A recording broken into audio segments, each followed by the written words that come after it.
Yes, we acknowledge the progress, but we must confront the reality. What is the reality? The urgency of solidarity is one of the realities right now. All right? If there is one issue that demands our immediate attention, it is the growing pressure on journalists. Rankings alone do not tell the full story. The lived experience of journalists in this country tells something deeper and more troubling. We have seen journalists take the government to court, win their cases, and yet still not receive compensation. The case of Pamudu Bojan stands as a clear example. Justice delayed is effectively denied. Just this week, 2 journalists face significant pressure from state actors. There is one positive development in that. The case of Mamadou Justice Dabo of Jollof News, after he was allegedly assaulted by police for taking photographs outside a courtroom, something most of us do all the time. He was later informed that the common nuisance charge against him would be dropped.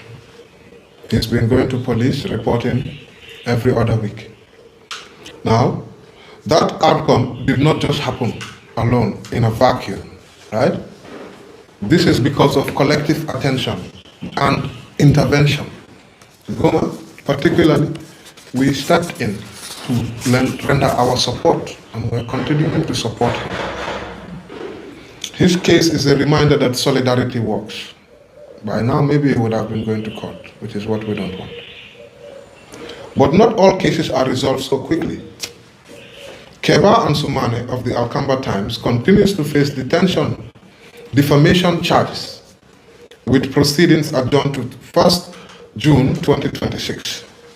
His case is ongoing, and he must not stand alone.